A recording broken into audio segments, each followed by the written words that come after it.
Assalamualaikum warahmatullahi wabarakatuh.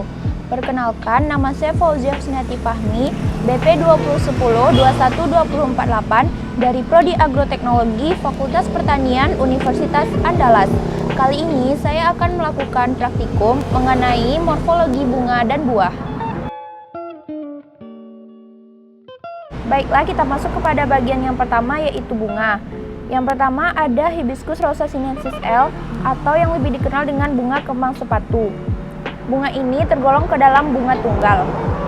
Bagian-bagian bunganya kita mulai dari yang paling bawah. Ini namanya adalah pedicellus atau tangkai bunga.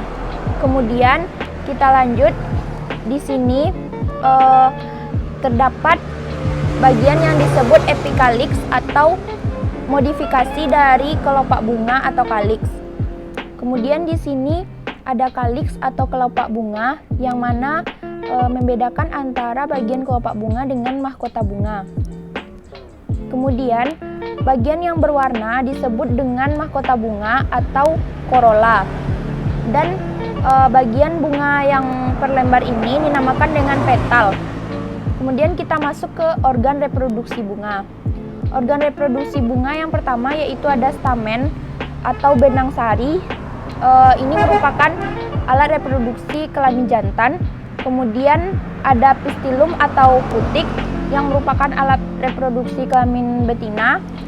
Dan pada stamen ini juga terdapat filamen atau tangkai benang sari. Kemudian pada ujungnya terdapat antera atau kotak sari. Dan pada pistilum atau putik juga terdapat stigma atau kepala putik. Baiklah, kita masuk ke jenis bunga yang kedua, yaitu Ixora javanica atau nama daerahnya adalah bunga asoka. Yang mana bunga ini tergolong ke dalam bunga majemuk. Pengertian bunga majemuk itu sendiri yaitu pada satu tangkai ibu bunga terdapat banyak anak bunga. Dan bunga Ixora javanica ini tergolong ke dalam bunga majemuk ambela atau berbentuk seperti payung. Untuk karakter anak bunganya, kita mulai dari yang paling bawah. Bagian yang paling bawah disebut dengan calyx yang warnanya hampir sama dengan warna corolla.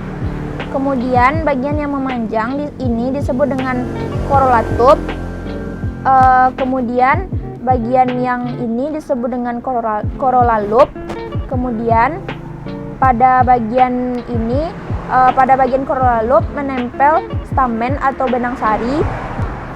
Dan yang terakhir ada putik pada bagian tengah yang kalau kita ambil itu biasanya akan mengeluarkan nektar. Selanjutnya kita masuk kepada bagian yang kedua, yaitu buah. Yang pertama kita masuk kepada Mangifera indica atau buah mangga. Buah ini tergolong ke dalam buah sejati tunggal berdaging. Bagian-bagiannya yang pertama yaitu bagian paling luar, exocarp, yang biasa kita sebut kulit buah. Kemudian ada mesokarp atau daging buah, dan yang terakhir ada endokarp atau bagian yang paling dekat dengan biji dan biasanya terasa keras.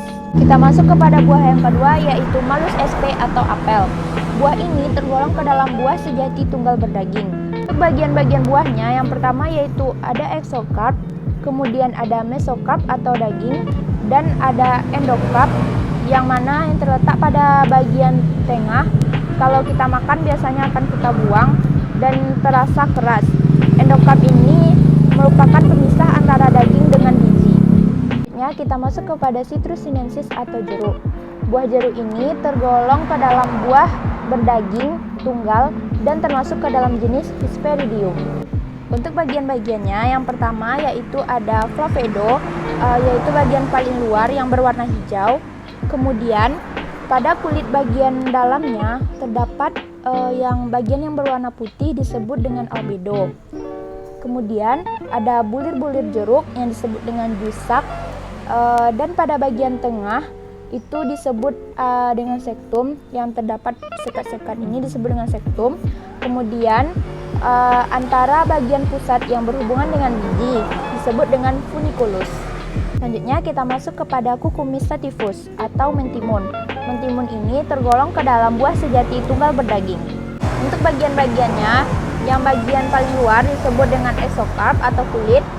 Kemudian Bagian yang di sini merupakan mesokarp atau daging buah, dan yang paling terakhir yang bagian dalam yaitu ada biji. Buah selanjutnya yaitu Cocos nucifera atau buah kelapa. Buah ini tergolong ke dalam buah sejati tunggal berdaging. Untuk bagian-bagian buahnya, yang pertama yaitu ada exokarp atau kulit buah, kemudian bagian yang serabut dinamakan mesokarp, dan bagian yang keras dinamakan endokarp, dan bagian daging buah yang bisa kita konsumsi dinamakan endosperm.